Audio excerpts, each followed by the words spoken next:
Welcome to Rebecca Sounds Reveille. What an exciting show do I have for you today, because with me, I have guest Joe Alves, and he is an author, animator, draftsman, illustrator, set designer, art director, production designer, and director. You may know him with 18 credits to his name.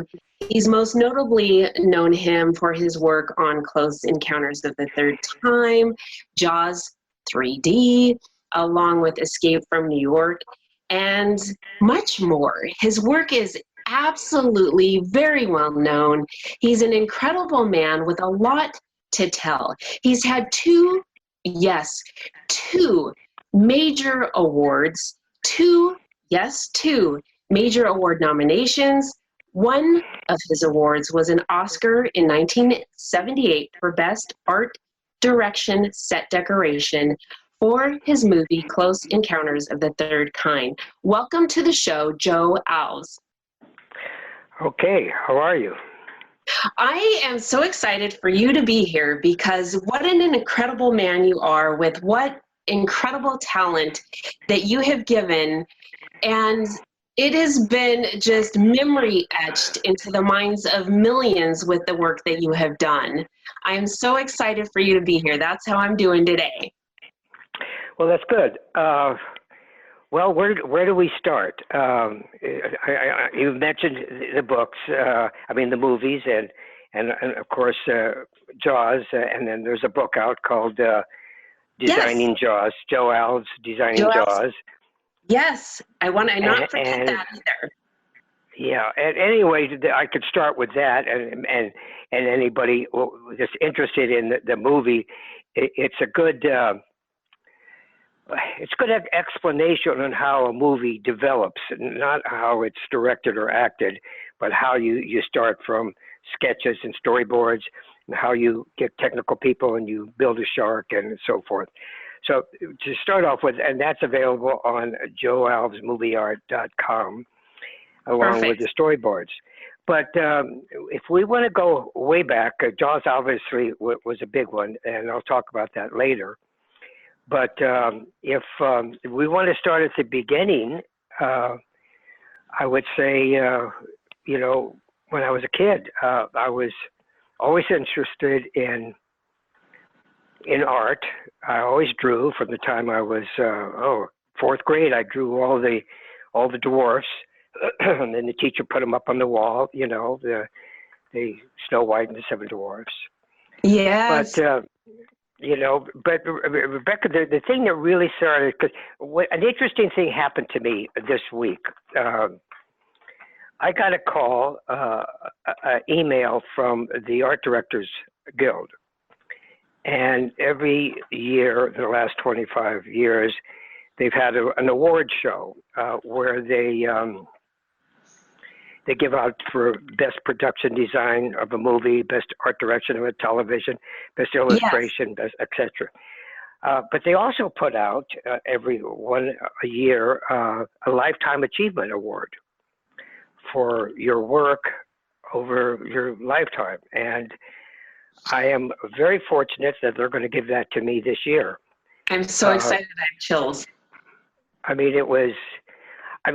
sent me the letter. I've got the people here that have who have gotten it, like Sir Kenneth Adams. Ken Adams did all the Bond movies, and there's part, Richard Silbert and Dean Tavaleris, who did the Godfather movies, and it just goes on. These great designers, Tony Walton, and now I'm sort of shocked that I'm going to be put in that category. And it's interesting because basically I've been retired for 20 years, so you don't think about the past. It just happened, and I do these shows, and I sell the book, and I sell my drawings from Jaws and stuff. But I was shocked, and so it's sort of a real compliment. But It made me is. think about, the beginning, how it all started. And I can give you that story if you're interested. Yes, and congratulations. I'm so excited for you. I want to hear how this started for you. Well, when I was in high school, I remember this. Grew up in a little town, Hayward, California, which is sort of in the Bay Area, east of Oakland. It was a small town. They had one theater. And I remember I was probably 13, 14 years old and went down to, with a neighbor girl, Shirley, and we walked down to the theater probably early evening.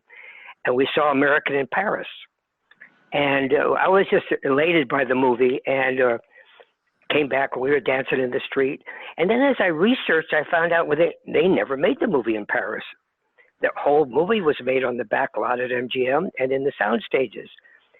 And I discovered that Cedric Gibbons and Preston Ames were the art directors.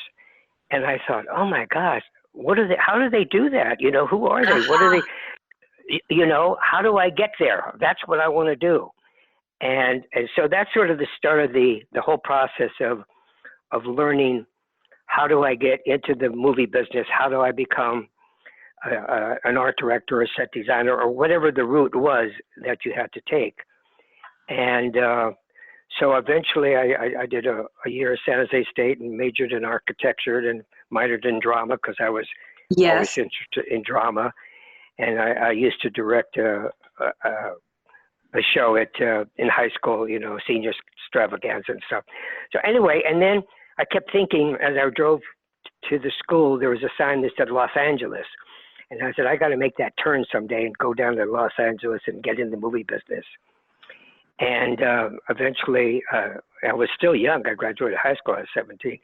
I made the turn. I went down and I found an art school called Chenard's Art Institute, which they had classes in motion picture design. So that's what happened. I studied architecture and illustration, and that was the beginning. So, but I didn't. I got a summer job at Walt Disney's. I thought it would be a summer job because I knew somebody that worked there, and it was a friend of mine's wife's father. Well, he did the hiring, and he said, "Well, bring your portfolio." And I said, "Oh, I don't think I'm ready." I was only just turned 19, I think.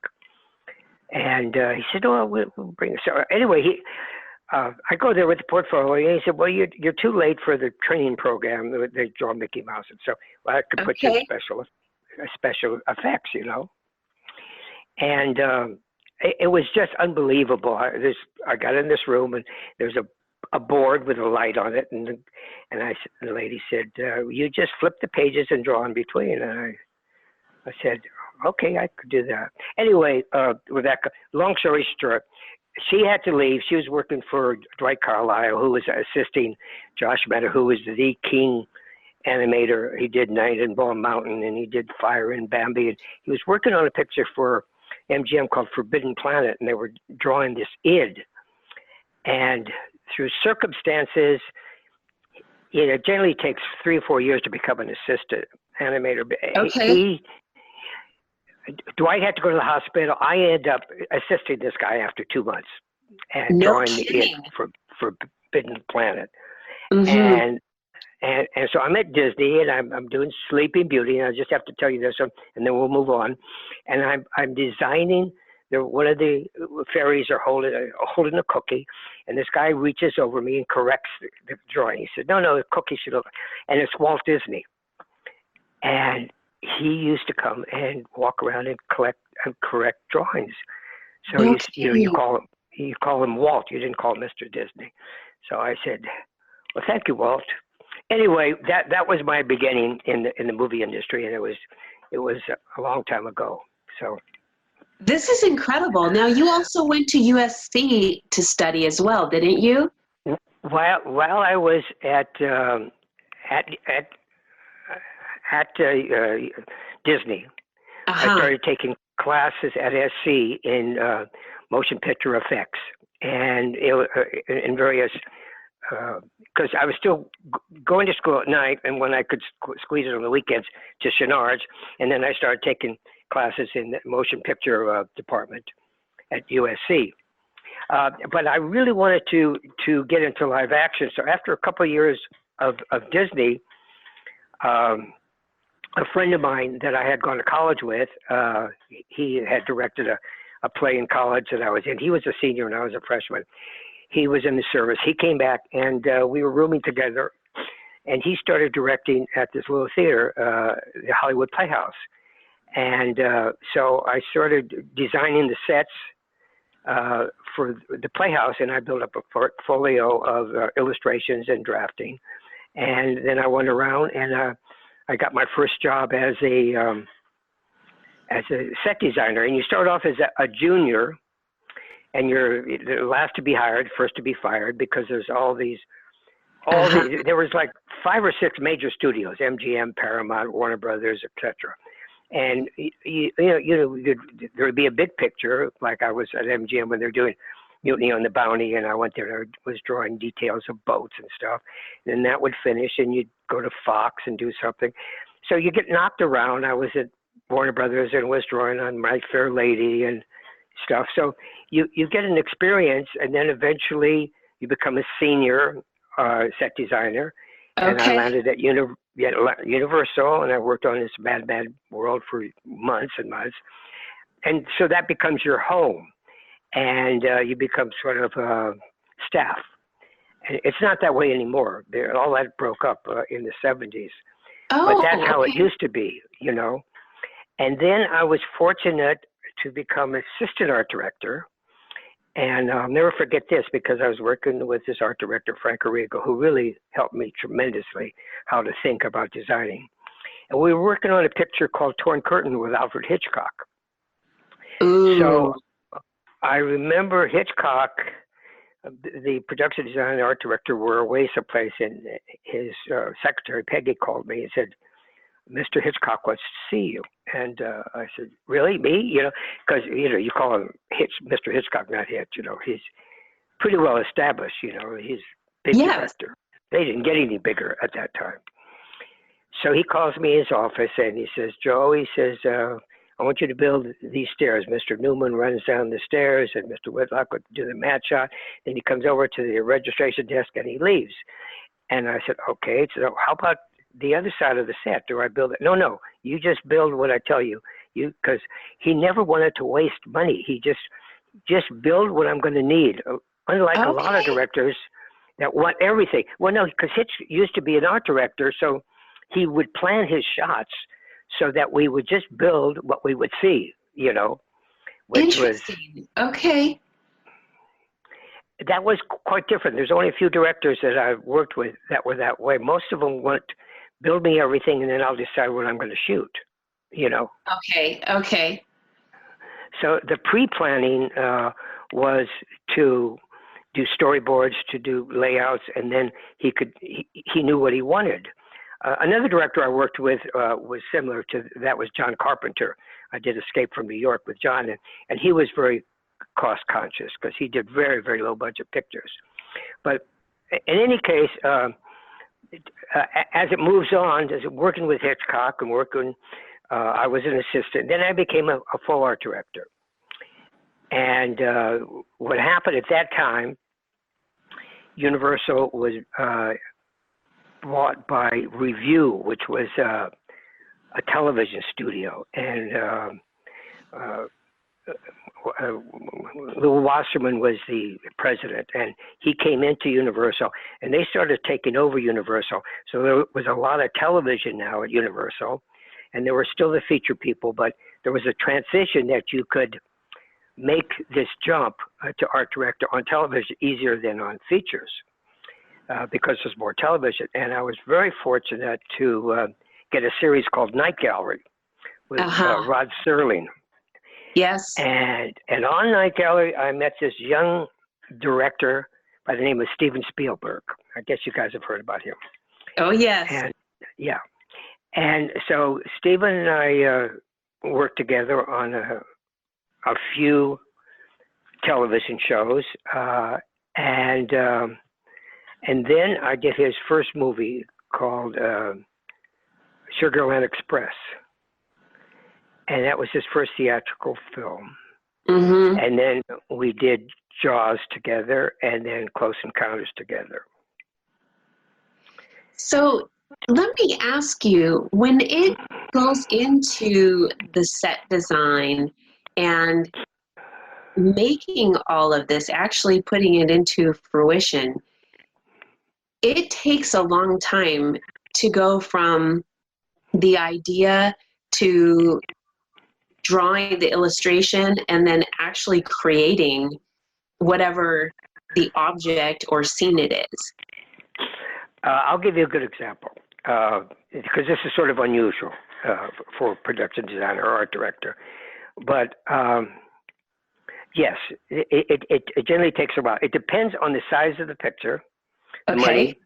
It depends. On television, I used to do like 20 sets a week on Night Gallery, and so you grab whatever is standing, whatever you could steal, not steal, but you borrow from another show, whatever you build, and that was frantic. That was just, I really learned a lot how to show a director, well, we have this corner, if you could do the scene in that corner because this other side isn't finished, and blah, blah, blah. So you really learn quickly how to read a script and then materialize what it should look like. And if it's television, the director doesn't have that much input because he doesn't have time.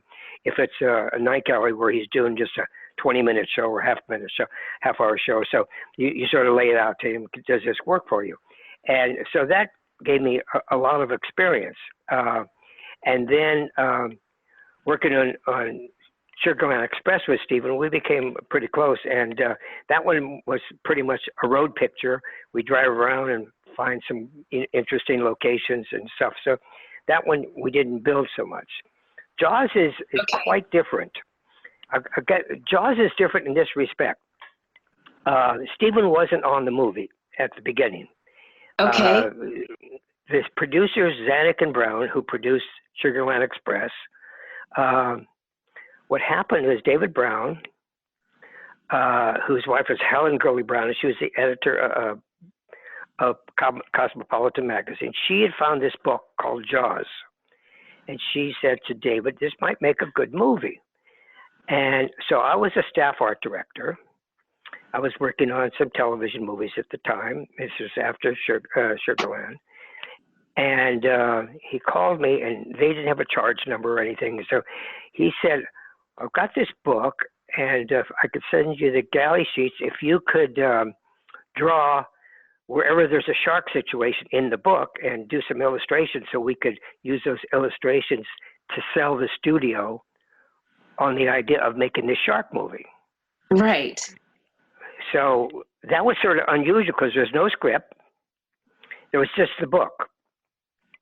And Stephen wasn't assigned to it yet because at that time you got assigned, by the heads of the department. And so I started in between doing my other work on the television show because they weren't paying me. They were just, I was staff so I could fit it in when I wasn't doing my other show. So I did about 30 or so illustrations. You'll see some of them on my website. They're charcoal drawings, and they're about 16 inches, 12 by 16 inches, charcoal drawings of the shark getting the cage, the shark hitting the boat, etc. Based on the book's idea, not the script. And I would go over to Stephen and I said, oh, you got to do this shark picture. And he'd say, yeah, I was going to do wanted to do a pirate movie. Anyway, the Zanuck and Brown had this other director in mind, and they didn't like him. So I think they finally decided Stephen was the guy. And so I'd been talking to Stephen because we were friends, and he had a cabana on the lot. And then we said, if we ever do this, we want to build like a big shark, 25 feet, and do it in the real ocean, not in a backlot lake and with a phony backdrop, Uh-huh. And so that's never been done before. And so in any case, we have a meeting with my illustrations, and all the department heads, the head of editing, the head of camera, the head of art department, and the head of special effects. And so I take the drawings, and I go, and Steven's there, and Richard Zanuck and David Brown are there, big producers. They did The Sting and Butch Cassidy and the Sundance Kid, Yes. and they were really hot producers. So they were waiting to see what the studio's reaction to make this little shark movie, which nobody was too excited about, except Marshall Green, who was the head of production, sort of liked it because he lived on a boat. See, he liked the whole water idea. Okay. And so I did my presentation on the shark and how we needed a full-size shark, I figured 25 feet. And there's a long story about that, but I'll just jump to this. And so he looked at the special effects people and said, can you make this? And they said, well, no, it's never been done. No one's ever built a shark and shot it in the real ocean. He said, it would take us probably a year and a half to develop it. Besides, we have bigger movies. We've got the Hindenburg we're doing. And Marshall got real mad and said, Jaws could be a bigger picture than the Hindenburg. And everybody sort of laughed because Hindenburg was going to be George C. Scott's big movie. And Right. Jaws was just this little shark movie. So the meeting broke up. I was collecting my drawings, and I started walking out. Marshall called me back, and he said, can you get the shark made? And being a young, ambitious, and whatever, I said, yeah, I certainly could try. Yeah, I think I could do that. So, okay, he said, well, take it off the lot. This was unusual because everything was done on the lot. The same, Right. Everything stayed right there. Yeah, so they kept it all in Universal, He said, take it off the lot, find an independent thing to do it. So I was then entrusted with the idea of building a shark.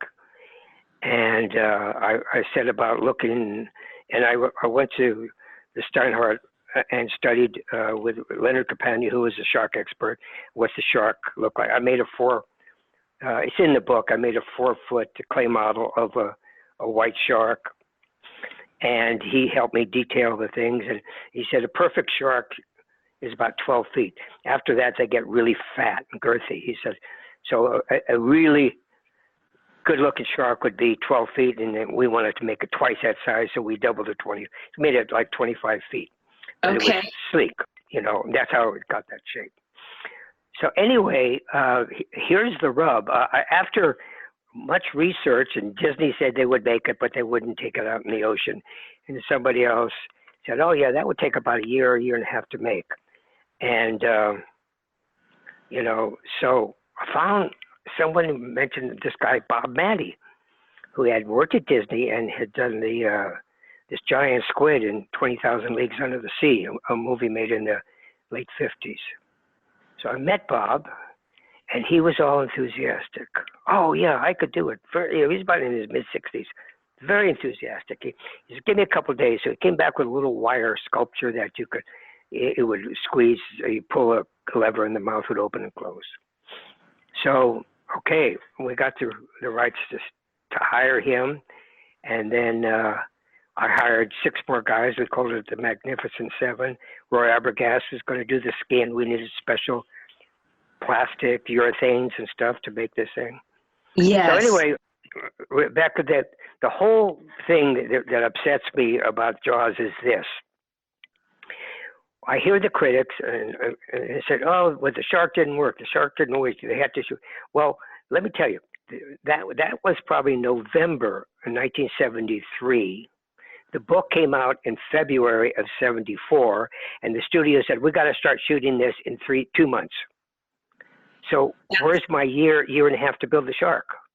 They had 4 months, 5 months before we started shooting, and the guys were just working like crazy to and so I was working with Stephen, and I went off and found the location. I found Martha. I met with Peter Benchley and found Martha's Vineyard and all that. And so the thing is, I would say we got everything moved to the East Coast, and Bob would be testing the shark.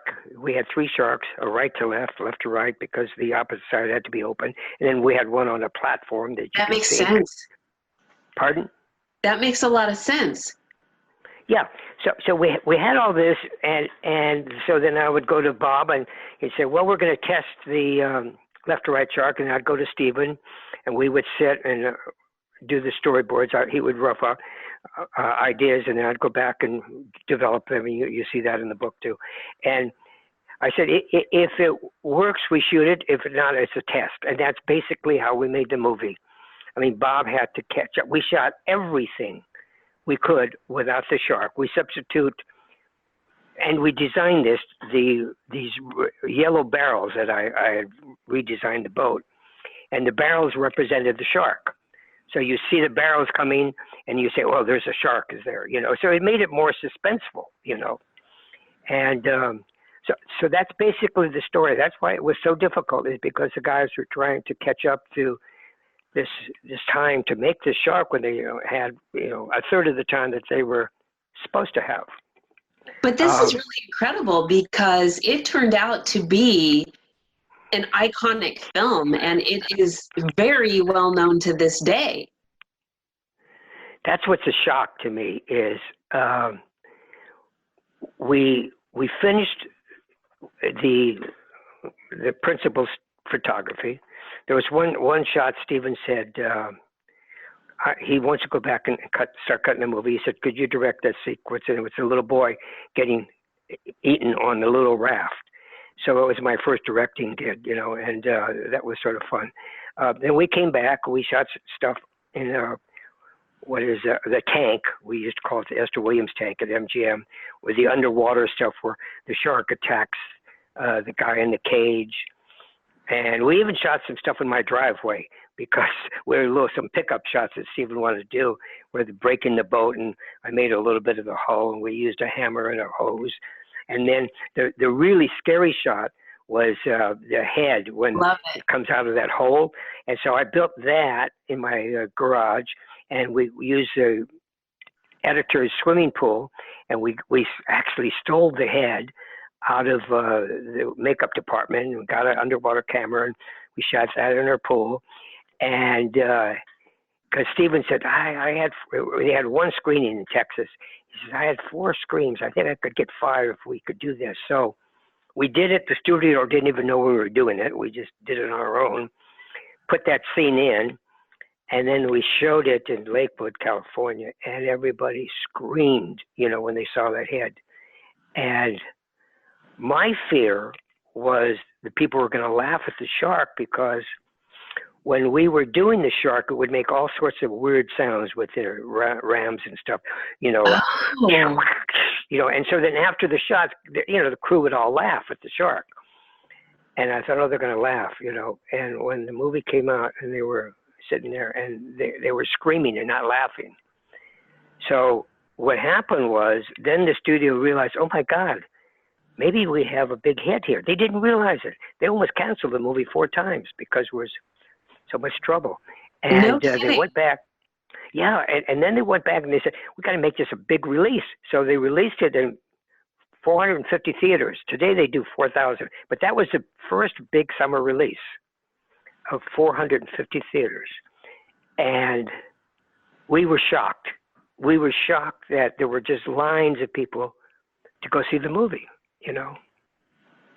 Well, I've got to tell you. That's it, it just...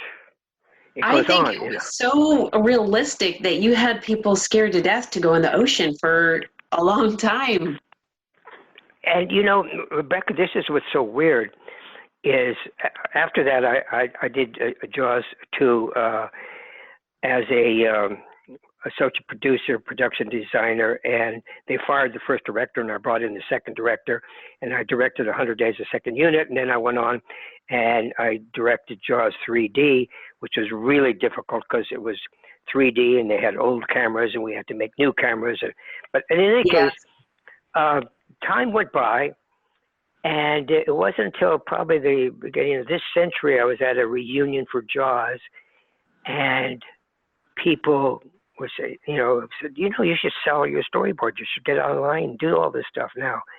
And so I started doing that, and I started doing these shows. And I was shocked at these shows that these kids were like 10, 12 years old, and, oh, could you sign this and sign this poster? And I said, God, you weren't even born. Your parents weren't born when we did this movie. And they were, so I realized it went from generations Yes. of people that still liked the movie. And that was Yes. a big shock to me, you know? Yes, I grew up in Southern California, not too long. I mean, I was born, but my younger days in hitting Santa Monica Beach, somewhere around 8 to 10, 1978-ish, 79, 80. I mean, I remember this, and it was a big deal. And this has been something that it carries from generation to generation. What you did is absolutely just it is legendary, it is iconic, it has been around, and it will continue. I mean, it is a film that is just part of the major motion picture industry. And there are some that you remember, but when someone just says one word, Jaws, they know. And there's a visual that comes with it, and you're the man that created that and did it. And this is absolutely amazing. You have a lot that you have behind you and a lot in front of you as well. I'm really excited, and I want to congratulate you on your Lifetime Achievement Award that you are getting. This is absolutely something that is well-deserved, along with the other awards that you've already been given. But gosh, Joe, I am really excited about all the things that you've done, and I know that there's more that you're getting ready to present. I want to share with the audience too, that they can catch a lot of the information that you've shared with them about the production aspect in Joe Alves' Designing Jaws, and also going to your website at joealvesmovieart.com. And I want to thank you so much for being with us today. Well, good. I'm hope I didn't overtalk the Jaws thing, but. Oh, not at all. I'm really excited. In fact, I think that there is so much more that I want to learn about the things that you've done, things with Close Encounters, even more. A lot of the other sets that you've done, things that you've accomplished. I think that the audience would love to hear that as well, because really, a lot of times we talk with celebrities about things behind the scenes, but really, ultimately, Joe, you're the one that created the behind the scenes, and that to me is very fascinating. So I would like to invite you to come back soon. All right. Well, yes. Thank you. You know, obviously, my next picture with Stephen was Close Encounters, and that's another story. But there's also a lot of pictures that you work on just as hard that nobody remembers. But that's the movie business, you know. You can have a big success, and then all you're thinking about is getting the next job, and hopefully the next picture will be a success too. And sometimes you work really hard and they open and they close, you know, and that's sort of the movie world. That's true. And it's like that in a lot of professions. And sometimes they say you're only as good as your last whatever. Yeah. But you, Joe, have made a name for yourself, and you're not just as good as your last whatever. You have so many wonderful things. You've got 18 credits to your name, an Oscar. You now have your Lifetime Achievement Award. You are an incredible man. I know I didn't get an Oscar. I got 2 nominations. Yes. I did get a British Academy Award, though. So. And I'm really excited. And thank you so much for being with us today. All right. Thank you for inviting me. And I want to thank all of you for tuning into Rebecca Sounds Reveille. I ask that you share this with your friends, your family, your coworkers, those that you're close to and those that you're not. And you can catch us again next week. Thanks for tuning in.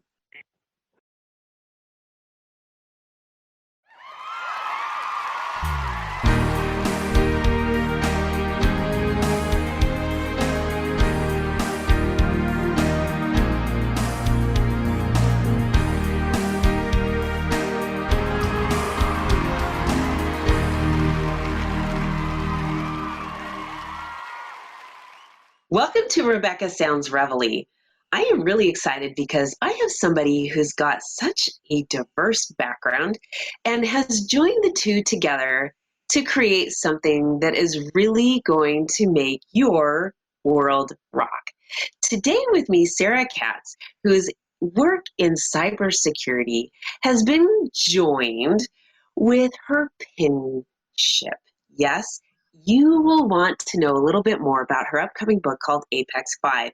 It is something that I could tell you a whole lot about, but there's no one who could share the passion other than the author herself. And I would like to bring her right now to the show so that she can share with you what she has to really inspire and bring some creativity to your mind. Welcome to the show, Sarah. Thank you so much for having me. It's great to be here. I am really excited to have you because there's a couple of things that you and I have in common. And one is the cybersecurity, because that's investigative. And the other thing is both of us are authors. But the thing is, you've taken the two and joined them together and merged them to create something absolutely phenomenal. And I'm wondering how you managed to do that. Well, that's a good question. So I've been involved in politics and security for almost the past 10 years through education and work. And I've been writing fiction since I was about 8 years old. So I combine the two as passions. This is pretty neat. So tell me a little bit about how you work in the cybersecurity world. This is really an intense field, and it is something that is very much in demand, and it is much needed, and there's not enough people who are involved in that area right now. That is correct. I pivoted into the cybersecurity arena following an undergraduate degree in international relations and a graduate degree in counterterrorism. So I've always been pretty security oriented, but I moved specifically into cybersecurity following work at Facebook, wherein I was a content moderator. So we saw a lot of crazy content that you would never expected to see shared on Facebook. So that really increased my interest in and passion for the technological aspect of security, especially since I live in the Silicon Valley and I've grown up here. So you kind of can't really escape the thrall of technology, if you will. That's true. Not in the Silicon Valley, you can't. Everything is really technological there. And what's really fascinating is that I think you've hit upon a couple of good points that we overlook, because we look on the entertainment value and the personal connections on social media, and we don't realize how much risk is involved. And on your side, as someone that was reviewing things to ensure the safety of those that are enjoying the privileges of social media, you're over here seeing some things that I'm sure were pretty shocking when you first got involved. Yes, absolutely. I saw some quite disturbing material. Mm-hmm. No, I think that this is fantastic, because in the day and age that we live in a free society in our world here in the United States, where we really have a lot of rights, where we can speak freely, get on the internet, kind of do our thing.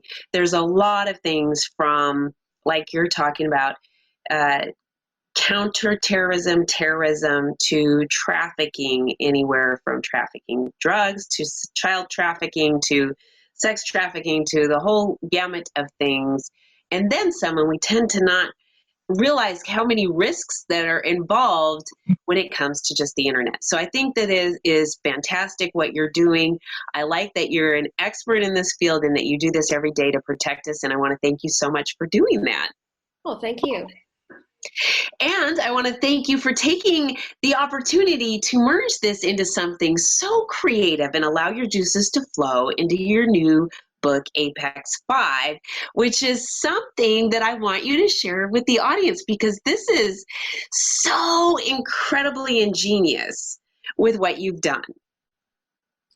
Thank you. So Apex 5 in a nutshell touches on a prospective future Earth in which humanity has separated into 5 distinct nations.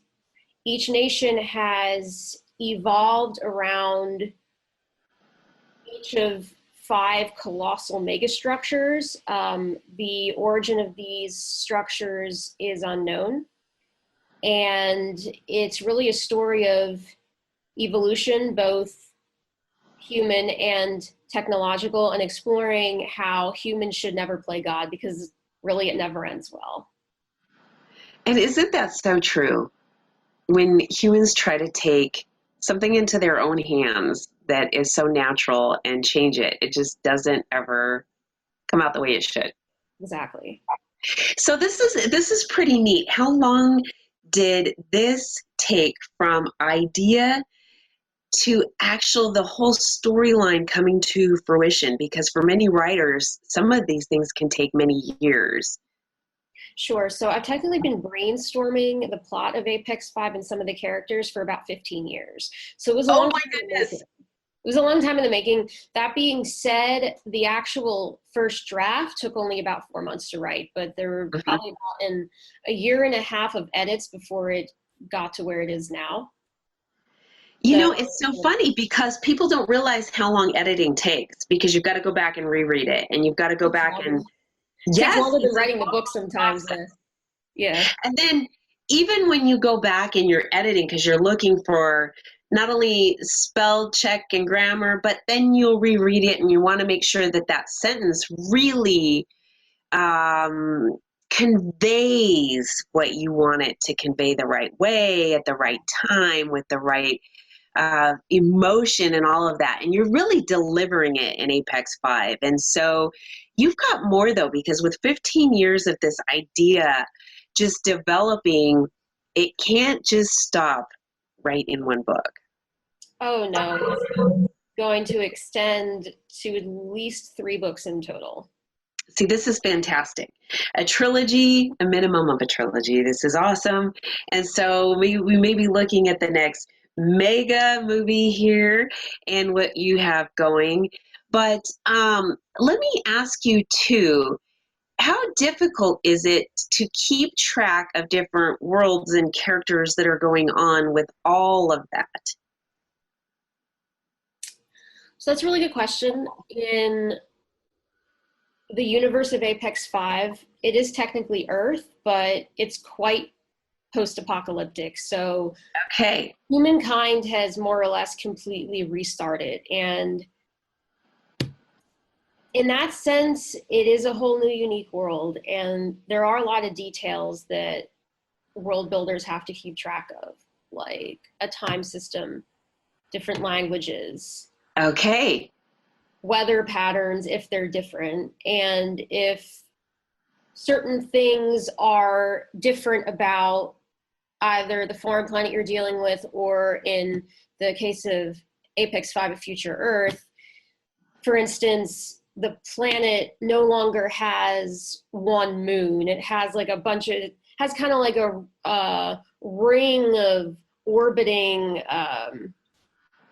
asteroids that are kind of broken apart and stuck in our orbit. So it looks a lot different from the night sky. Yeah. The night sky looks a lot different. And I mean, of course, it's not, obviously, visually, it would look pretty neat, but my shtick is there always has to be like a scientific explanation for things. Like, it's not just up there because it looks pretty.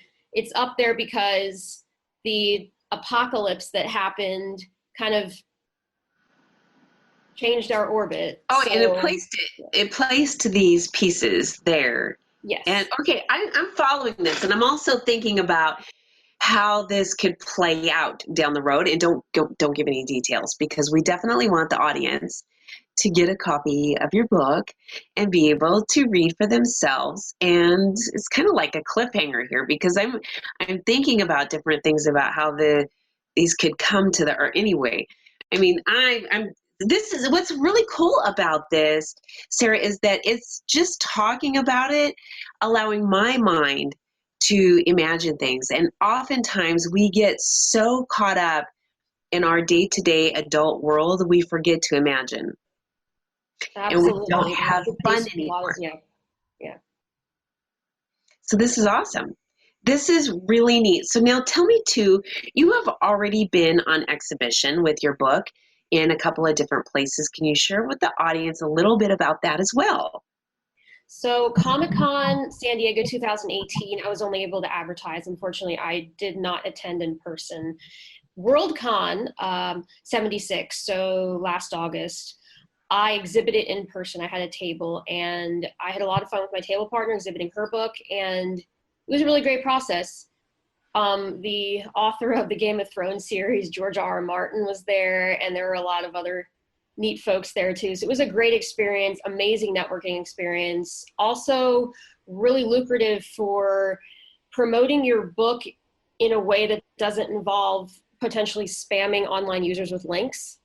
Working in cybersecurity, Yes. I definitely understand the risk of that. You're going to get yourself blocked by a lot of people very quickly. So physical conventions are a stellar promotional method if you're trying to avoid getting blocked and just coming off as noise, really. So, and I will be exhibiting again at Silicon Valley Comic-Con this coming August. So I'm really excited about that. This is really exciting. You have a lot of really good upcoming things in line specifically from your book, and all conjoined with your writing and your ideas from your childhood into now that have been in development, also combined with your cybersecurity. This is pretty phenomenal. A lot of people don't take their current work and bridge what's going on, and this is something that you're doing. You're doing it very, very well. So I'm excited to see not only your current work, but what's coming in your at least trilogy. Tell me more about some of the other work that you've done, because you've been writing for a long time. Sure. So my first manuscript that was novel length was a historical fiction magical realism project that I wrote my senior year of high school. And I love it.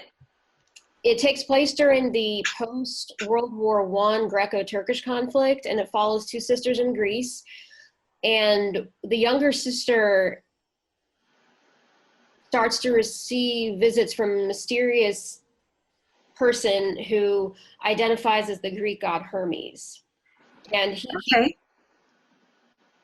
bestowing messages on her, and she's just kind of trying to make sense of that. So it was definitely an experiment in magical realism. Other than that, during college, and graduate school, I mainly focused on op-ed pieces and academic papers, specifically to do with international relations and counterterrorism. Mm-hmm. I've also written and performed some stand-up comedy as well. So I really just like writing. Also, short fiction is a great way to keep the juices flowing. This is true. When you don't necessarily have the time to dedicate to pursuing your longer term projects. It's a great way to keep the juices flowing. That is true. And it's so funny because a lot of times people will say, I've got writer's block and I can't think of anything, but you want to keep moving, keep your brain active. And that way, like you said, when the juices are flowing, I mean, you just stay creative. And Exactly. and even if you maneuver from one thing for a little while, when your creativity is constant, you'll get something and it'll just come right back to it, and it'll be pretty quick. And so, and I had something that happened. I'm a writer as well, and I have a passion for it. I always have. I love the English language. I love the way that we can be able to do so many things with our language. Yes. And what's really neat about it is, I mean, you can take the same sentence and from intonation, inflection, to italics, to, just the way you place word placement. There's so many things that you can do to make words jump, pop, sizzle, just all of those things, right? I love it. I love it. I love it. I love it. And so when you are thinking about those things and in terms of putting them into practice with other things, the creativity can really flow in a lot of areas of your life. And I hadn't had happened to me for a long time, but something did the other day. And that was, I woke up the other day at 2 o'clock in the morning with an idea. And I said, get your pencil, get your pen, and start writing. None of the typing on the keyboard thing. Don't do this. You write it down with, on the paper, old school method. And because sometimes that sticks, and that really helps actually make other things flow too. I don't know what the brain out through the hand connection is, but it works.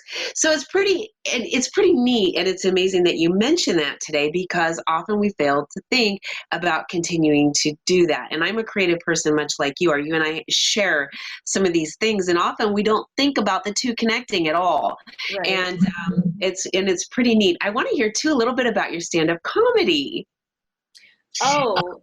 So that really just came about as the result of a bunch of instances, often frustrating instances in real life that I felt others could relate to. So I love it. Yeah, like it started around like traffic inconveniences, and then kind of spreads to some ethnic humor, because I come from a Jewish family and I work with a lot of Indian coworkers. So I really feel like there's a lot of, I don't know, like, sometimes there is just misunderstandings that happen. Sure. Between different cultures, and that can be funny. It can be funny, and oftentimes we, in the world we live in, sometimes we've gotten too uptight about things because we're just looking at the surface thing instead of realizing some of these are just because we don't understand. And like you said, so I think that that's pretty refreshing, and it's really nice that you are able to take a step back and really lighten the load on these things. And I think part of that has to do with your creativity, but frustration leads us to creativity, like the invention of the wheel. So I am really excited that you have been on the show today. I'm really excited about your book, your upcoming books, and a lot of the other things that you have going. Can you share with the audience how they can get a copy of your current book, and also where they can connect with you so that they can follow what you're doing and keep watch with where this is going? Because I think that this is going to be a biggie. Absolutely. Thank you. So the book can be purchased on Amazon in Kindle or paperback format. And the title, again, is Apex 5. And it can also be purchased via my website at www.authorSarahKatz.com. And you can either follow me on Facebook. Well, actually not either. You can follow me on Facebook and Twitter. Facebook is just Author Sarah Katz, and Twitter is at Author Sarah Katz. So it's all some flavor of Author Sarah Katz. I love it. I absolutely love it. And I want to thank you so much for being with us today and sharing what you've got going on. This is really exciting, and I'm really glad to share how much you can bridge not only the work that you do, but that with the passion that you have to create something that helps you move forward in the direction that you want to go. So thank you for being with me today.